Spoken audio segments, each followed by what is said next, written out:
Hello students, मैं दीपिका सरफराज, अतिथि सहायक प्राध्यापक, पंडित जवाहरलाल नेहरू कला एवं विज्ञान स्नातकोत्तर महाविद्यालय, बेमेतरा। आज का हमारा टॉपिक है कंज्यूमर प्रोटेक्शन एक्ट। ये उसका 4th पार्ट है। इससे पहले हमने 3 और पार्ट बना चुका है, जिसमें हमने पहले पार्ट में जाना था कंज्यूमर प्रोटेक्शन एक्ट कब आया, कैसे आया और क्या होता है। दूसरे में हमने जाना था अधिकार, और फिर तीसरे में हमने उसकी आवश्यकता जानी थी। इस पार्ट में हम कंज्यूमर प्रोटेक्शन एक्ट के अंतर्गत यानी CPA के अंतर्गत जो भी निवारण के लिए परिषद या आयोग गठन किया गया है उसके बारे में। तो चलिए स्टार्ट करते हैं। परिषद का काम कुछ नहीं है, जो फोरम है या फिर जो कमीशन है, आयोग है, उसको एक तरह से सपोर्ट करना है। जो भी जो उनकी नीतियां हैं उसको मजबूती प्रदान करना है। तो चलिए स्टार्ट करते हैं आयोग के बारे में कि कैसे आयोग है, या फिर उसको आप उपभोक्ता विवाद निवारण एजेंसियां भी कह सकते हैं। तो वो एजेंसियां कितने टाइप की हैं? 3 टाइप्स की हैं, 3 प्रकार की हैं। पहला है डिस्ट्रिक्ट फोरम, दूसरा है स्टेट कमीशन, तीसरा है नेशनल कमीशन। डिस्ट्रिक्ट फोरम जिसको जिला फोरम कहते हैं, फिर दूसरा है राज्य आयोग और तीसरा राष्ट्र आयोग। तो चलिए कुछ थोड़ा बहुत इस एजेंसी के बारे में जान लेते हैं, फिर इन तीनों को डिस्क्राइब करेंगे। उपभोक्ता की शिकायतों को प्रभावी ढंग से निपटाने हेतु CPA 1986 के अंतर्गत जिला, राज्य एवं राष्ट्र स्तर पर उपभोक्ता विवाद निवारण न्यायिक इकाई का गठन किया गया है। देख रहे हैं आप, ये 3 जो बना है, जिला फोरम, स्टेट कमीशन और नेशनल कमीशन, ये 3 क्या है? न्यायिक इकाई है जिनका गठन किया गया है। सामान्यतः उपभोक्ता की शिकायत निम्न स्तर की इकाई से होकर कहाँ जाती है? उच्च स्तर पर, यानी डिस्ट्रिक्ट फोरम। ये एरो बनाई है, आप देख सकते हैं। डिस्ट्रिक्ट से आप स्टेट फोरम से नेशनल, यानी निचले से उच्च स्तर की इकाई के पास आप मामला ले जा सकते हैं। लेकिन उच्च स्तर तक आपको जाने के लिए अपील के रास्ते से जाना होगा, यानी डिस्ट्रिक्ट फोरम में आप शिकायत करेंगे, लेकिन स्टेट कमीशन में आप अपील दायर करेंगे, वहाँ आपको अपील का निवारण नहीं मिलेगा, तो आप कहाँ जाएंगे? राष्ट्रीय स्तर पर। राष्ट्रीय आयोग के आदेश के विरुद्ध अंतिम अपील किसके पास आप कर सकते हैं? सर्वोच्च न्यायालय, यानी सुप्रीम कोर्ट।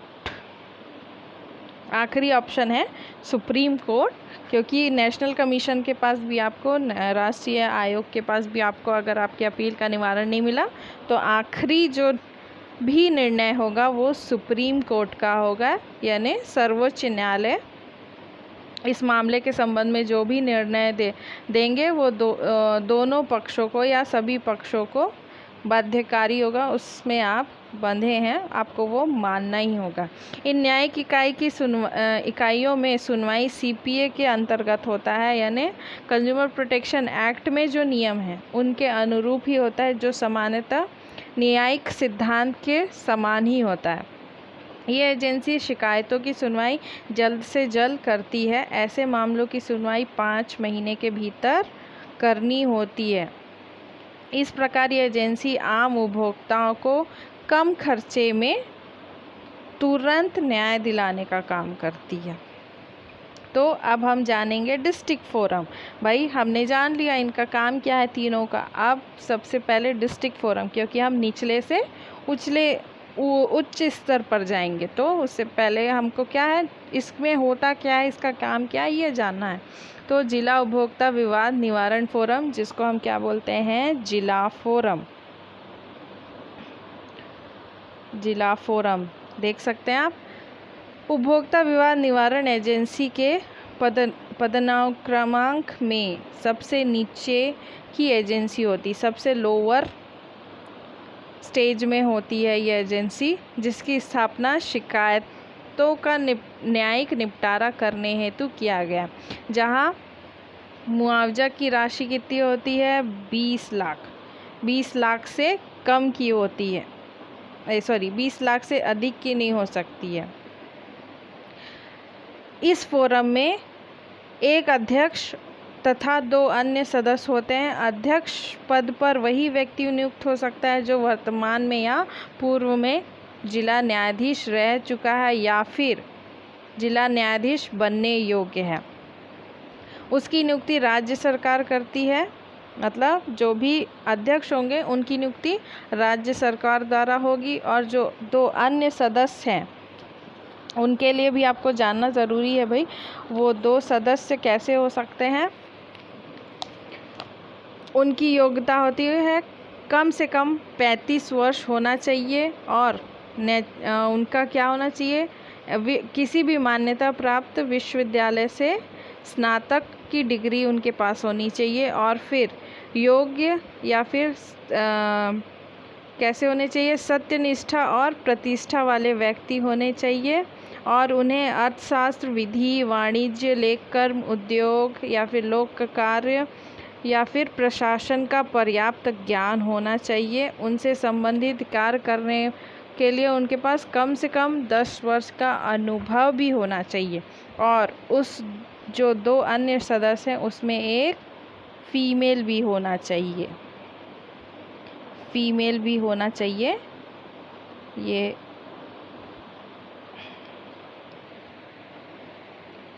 देन सेक्शन स्तर पर जिला फोरम के सदस्य के लिए कम से कम स्नातकोत्तर होता है। जिला फोरम को निष्पक्ष तथा स्वस्थ रूप से कार्य करने के लिए राज्य सरकार इनके सदस्य की नियुक्ति करती है, वो भी किसके द्वारा? चुनाव समिति के सुझाव पर। इस चुनाव समिति में कौन कौन हो सकता है? राज्य उपभोक्ता विवाद निवारण आयोग के अध्यक्ष, विधि विभाग के सचिव, राज्य के उपभोक्ता मामले को देखने वाले विभाग के सचिव। और जो ये सदस्य होते हैं उनका कार्यकाल 5 वर्ष का होता है या फिर 65 वर्ष तक की आयु जो पहले आ जाएगी, या तो 5 वर्ष या फिर आप अगर आपका ज्वाइनिंग 64 में हुआ है और 1 साल बाद आप क्या हो जाएंगे? उस पद से सेवानिवृत्त हो जाएंगे, यानी क्या हो जाएंगे? रिटायर हो जाएंगे। और फिर आप पुनः उन सदस्यों की नियुक्ति नहीं कर सकते, वो प्रावधान ही नहीं। जिला फोरम के न्यायिक क्षेत्राधिकार में किसी भी मामले को भेजने से पहले, मतलब जब भी आप जिला फोरम में मामला दर्ज कराना चाहते हैं तो पहले मामले की योग्यता एवं उपयुक्तता की जांच शिकायत फोरम करती है। फिर जिला फोरम में शिकायत दर्ज की जाती है। लिखित शिकायत के साथ शिकायतकर्ता को क्या देना होता है? शिकायत दर्ज कराने के पहले उपयुक्त शुल्क आपको देना होगा, यानी शिकायती शुल्क देना होगा। एक तरह से आप कह सकते हैं शिकायती शुल्क देना होता है। एक बार शिकायत दर्ज होने के बाद फोरम शिकायत की एक कॉपी, जो आपने शिकायत दर्ज कराई है उसकी एक कॉपी विपक्षी पार्टी को भेजते हैं कि भाई आपके खिलाफ शिकायत दर्ज हुई है, जिसमें मतलब जब उनके पास वो लेटर पहुंचेगा विपक्षी पार्टी के पास, 3 दिन के भीतर शिकायत के प्रति जवाब देने को कहा जाता है। और उसकी अवधि 30 दिन की जो अवधि है वो 15 दिन और बढ़ा सकते हैं, 45 दिन कर सकते हैं। सामान्यतः शिकायत के जवाब में विपक्षी पार्टी शिकायत की अवहेलना नहीं करता है। भाई शिकायत हुआ है तो आप गुनहगार हो, वो हर गुनहगार कहता है मैं गुनहगार नहीं हूँ, तो आप उस शिकायत की अवहेलना नहीं कर सकते, आप उसको टाल नहीं सकते हो। इस प्रकार जिला फोरम अर्ध न्यायिक फोरम की तरह निष्पक्ष एवं स्वतंत्र होकर काम करता है। पार्टी के दावों एवं प्रत्यक्ष दावों की जांच होती है। फोरम जांच, परख और वैज्ञानिक मदद ले सकता है। एक बार जिला फोरम द्वारा जांच प्रक्रिया पूरी होने के बाद अंतिम निर्णय पर किसी दस्तावेजी साक्ष्य की उपलब्ध के आधार पर की जाती है। यह विपक्ष पार्टी द्वारा शिकायतकर्ता से एक उपयुक्त रास्ते के अंतर्गत मामले सुलझाने के लिए उचित आदेश जारी कर सकते हैं। मतलब जिला फोरम है, अगर जो विपक्षी पार्टी है वो चाहेगा कि हम इसको सुलझा लें इसी मामले को, तो ये आदेश ये जारी कर सकते हैं। जिला फोरम द्वारा प्रयोगशाला में जांच पड़ताल के बाद शिकायतकर्ता को या तो उस वस्तु की कीमत या सेवा में लगी खर्च के भुगतान के रूप में राहत दी जाती है। फिर जो भी आपको खर्चा हुआ है उस वस्तु से या सेवा से, उसमें जो भी खर्च हुआ है उसको उतना आपको राशि राहत के रूप में मिल जाती है। अधिनियम की धारा 14 में प्रावधान है जिसमें कि कुछ अमाउंट है, उससे अधिक राशि आपको जिला फोरम नहीं दे सकता है। जिला फोरम के निर्णय से असहमति रखने पर विपक्षी पार्टी जो भी निर्णय लिया गया है या फिर निर्णय आया है, कई बार विपक्षी पार्टी उससे संतुष्ट नहीं होता है, तो विपक्षी पार्टी इस आदेश के खिलाफ राज्य आयोग में क्या कर सकता है, 3 दिन के अंदर अपील कर सकता है। फिर इस अवधि में राज्य आयोग की शर्त पर छूट दे सकता है यदि आयोग के पास इसकी देरी के लिए पर्याप्त कारण उपलब्ध हो और वे इससे संतुष्ट हों। अगला पॉइंट है राज्य उपभोक्ता विवाद निवारण आयोग या फिर राज्य आयोग। राज्य आयोग उपभोक्ता निवारण आयोग राज्य के अधीन उपभोक्ता के दावों के निवारण की मध्यस्थता एजेंसी की तरह है।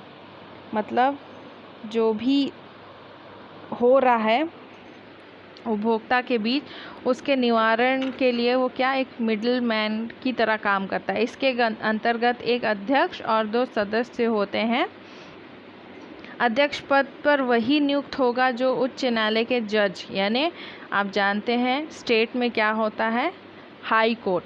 तो जो भी हाई कोर्ट का जज है या फिर उसकी अर्हता रखता है वो उस आयोग का अध्यक्ष बनने की योग्यता रखता है। तथा अन्य जो 2 सदस्य हैं वो क्या होने चाहिए, उनकी योग्यता कैसी होनी चाहिए, वो अर्थशास्त्र का ज्ञान होना चाहिए, विधि, उद्योग, प्रशासन आदि का उनके पास अनुभव होना चाहिए, और उन दोनों में भी एक महिला सदस्य होना चाहिए। इसमें मुआवजे की राशि होती है 20 लाख रुपए से अधिक और 1 करोड़ से कम।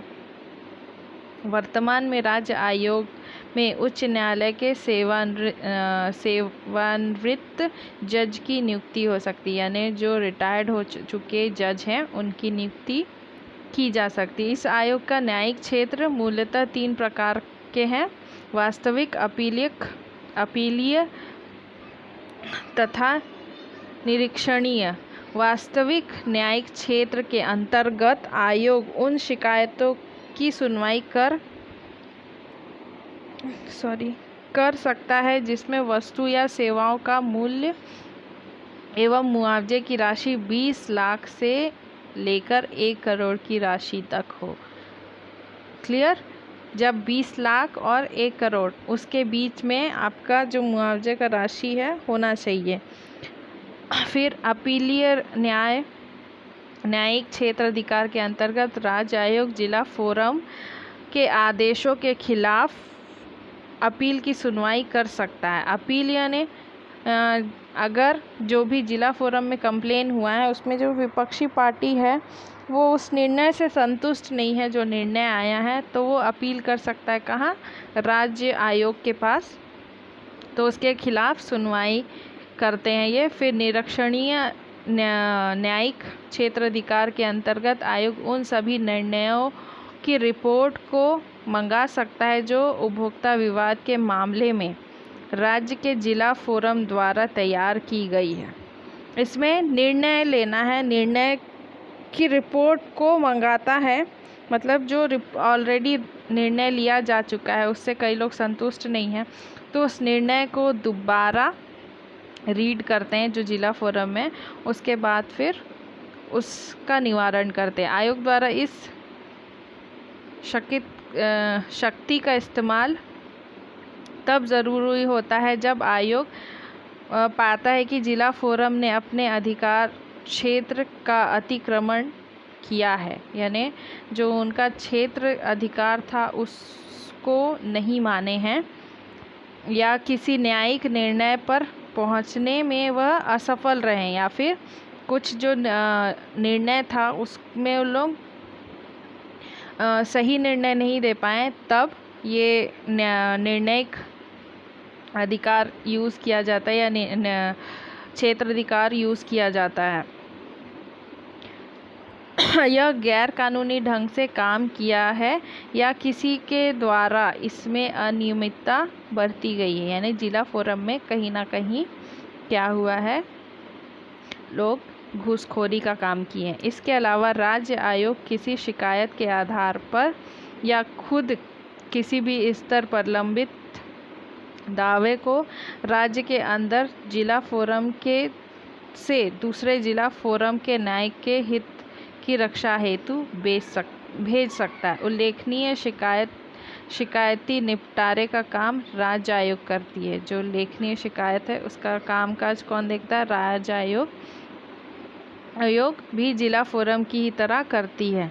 जैसा जिला फोरम काम करता है वैसी एक तरह से राज्य आयोग भी काम करता है। राज्य आयोग के किसी भी निर्णय से असंतुष्ट रहने पर व्यक्ति कहाँ जा सकता है? राष्ट्र आयोग के पास। अब लास्ट कौन सा आयोग है? राष्ट्र आयोग के पास। भाई जो भी आदेश है उसको लेकिन आपको 3 दिन के अंदर ही फिर से कहाँ अपील करना होगा? National consumer dispute traditional commission या फिर राष्ट्रीय आयोग के पास। पूरे देश में उपभोक्ता विवादों के मामलों को निपटाने हेतु CPA 1986 द्वारा सर्वोच्च इकाई के रूप में क्या बनाया गया है? राष्ट्रीय उपभोक्ता विवाद निवारण आयोग। एक राष्ट्र आयोग की स्थापना की गई है। कुल मिला के जैसे देखा जाए तो एक राष्ट्र आयोग है जो कि कहाँ है? दिल्ली में इसकी स्थापना की गई है। इसमें एक अध्यक्ष और 4 अन्य सदस्य होते हैं, जिसमें एक महिला का होना अनिवार्य है। तीनों में एक फीमेल होना बहुत ज़रूरी है, क्योंकि कंज्यूमर जो है वो फीमेल भी तो हो सकता है जो शिकायत करने जाएगा, तो इसलिए एक फीमेल का होना ज़रूरी है। अध्यक्ष पद पर वही व्यक्ति नियुक्त हो सकता है जो सर्वोच्च न्यायालय के न्यायाधीश के रूप में, यानी सर्वोच्च न्यायालय सुप्रीम कोर्ट के में जज का जो क्वालिफ़िकेशन है वो। जो अन्य सदस्य के लिए राज्य आयोग के सदस्य की तरह ही वो अर्थशास्त्र, विधि, उद्योग, प्रशासन आदि के क्षेत्र में उसका अनुभव होना आवश्यक है। राज्य आयोग की तरह इसमें भी क्या है?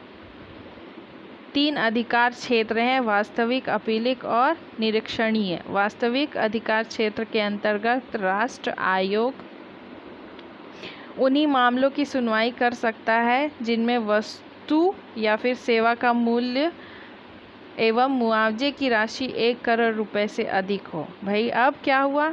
1 करोड़ तक का कहाँ था राज्य में? अब 1 करोड़ रुपए से अधिक वाले जो मामले हैं वो कौन देखेगा? राष्ट्रीय आयोग।